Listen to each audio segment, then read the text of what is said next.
नरेला अनाज मंडी के लोगों की लीज खत्म हो गई है। इसके बाद एक प्रस्ताव उत्तरी दिल्ली नगर निगम की स्थायी समिति की बैठक में लाया गया।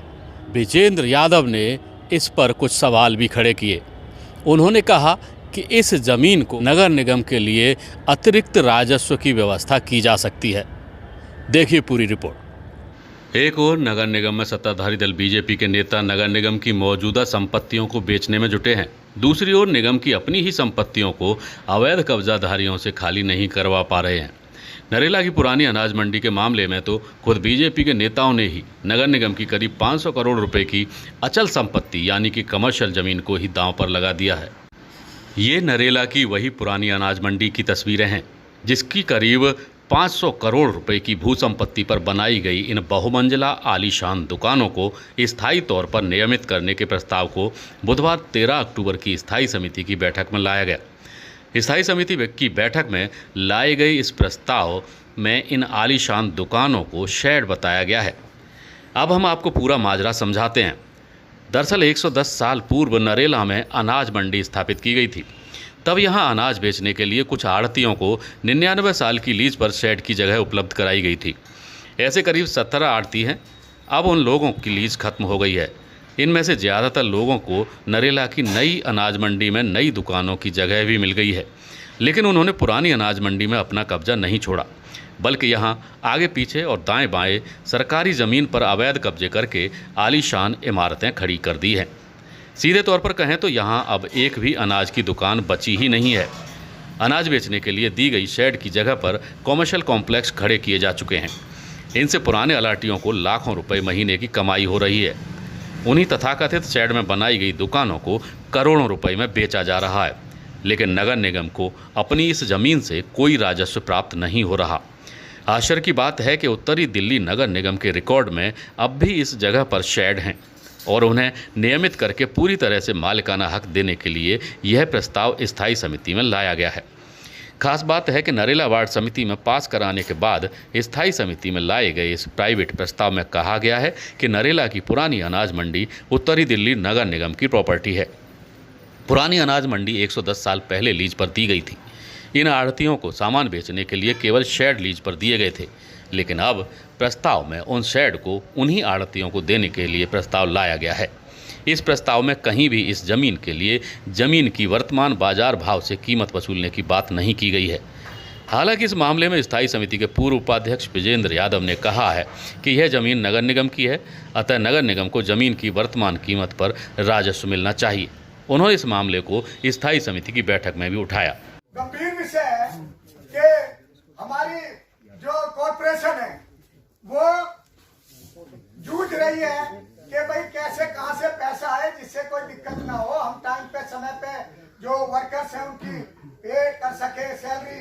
तो नरेला अनाज मंडी जो 70 दुकानें हैं जी, इस अनाज मंडी के अंदर 1918 के अंदर में ये लीज पे दी गई और इस लीज पे देने के बाद ये 70 दुकानें 2018 के अंदर में लीज खत्म हो चुकी 70 दुकानों की, और उस लीज के बाद में जो उन्होंने पैसा देना था हमारे एमसीडी का, वो लीज का पैसा तो दिया ही नहीं।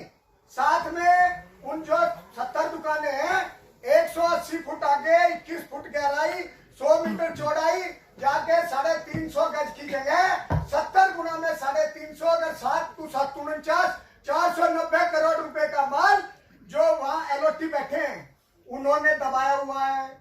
हमारी एमसीडी का जो 1919 में 99 साल की लीज पे दी गई थी, तो इनकी लीज खत्म होगी तो इनको लीज खत्म होने के बाद में एमसीडी को वापस लेना चाहिए। वहां पर वो एलओटी बैठे हुए हैं जिन लोगों के पास वहां अलॉटमेंट तो हुई उनके नाम से, लेकिन उन्होंने नई अनाज मंडी में भी दुकानें ले ली। ये कहां का प्रावधान है कि एक एलओटी 2 जगह पर, एक बिजनेसमैन 2 जगह पर वो अलॉटमेंट लेके बैठा हुआ है, और वहां पर हाल ये है कि किसी में सैमसंग का शोरूम चल रहा है और किसी के अंदर में कोई किसी चीज की शॉप चल रही है, कहीं मार्केट चल रही है, ये इसके एक्सिस बैंक चल रहे हैं, इलेक्ट्रॉनिक्स ये खुले हुए हैं। मैं आपको कमिश्नर साहब इस विषय को देके भी जाऊंगा, आप भी इस पे गौर फरमाना कि जो बिल्डिंग है वहां पर 4-4, 5-5 मंजिल बन गई है और उसके अंदर उन बिल्डिंगों के अंदर फ्लोर वाइज बेचे जा रहे हैं, गलत तरीका अपनाया जा रहा है। तो मैं जो 2 अनाज मंडी के गेट भी बनाए गए हैं। हमारे यहाँ जब कोई ऐसी प्रथा चलती आई है गांव में, जब मर जाता है कोई महापुरुष तो उसके नाम से गेट बना देते हैं कि भाई ये चीज जो है यहाँ पर इस महापुरुष के नाम से गेट याददाश्त के लिए। 2 गेट इतने बड़े बड़े जरूर छोड़ दिए गए हैं वहां नरेला मंडी के अंदर।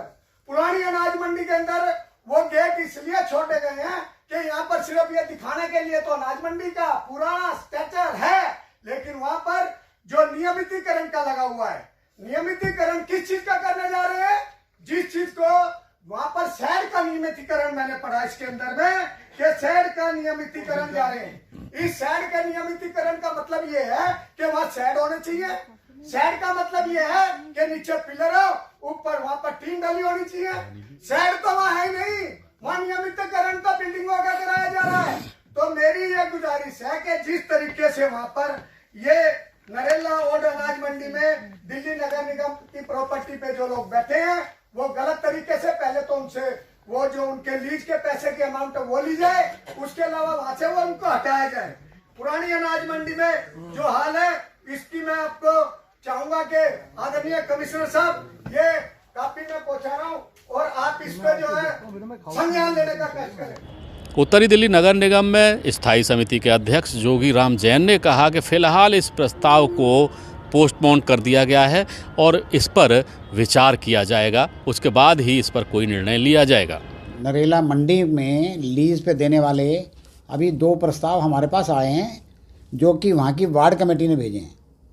उसका स्टेटस देखने के लिए अभी फ़िलहाल हमने उसको पोस्टपोन किया है। हम अपने अधिकारियों से उसकी संभावनाएं पता करेंगे कि इसमें लीगलिटी क्या है। कुछ तो उसमें एक प्रस्ताव ये था कि मंडी को, अनाज मंडी को सामने शिफ्ट कर दिया जाए। दूसरा प्रस्ताव ये था कि जो ऑलरेडी वहाँ बैठे हैं आड़ती उनको पक्का कर दिया जाए। तो दोनों चीज़ों की जानकारी, क्योंकि अभी ये प्रस्ताव आया था वार्ड कमेटी से होके आया है, तो इसमें इसकी लीगलिटी क्या है, क्या संभावनाएं हैं, हम इसको कैसे कर सकते हैं, तो इसका इन्वेस्टिगेशन करने के लिए हमने पोस्टपोन किया है। अगली बार इसके बारे में कंसीडर करेंगे, देखते हैं कि अधिकारियों का इसके बारे में क्या रास्ता बनता है।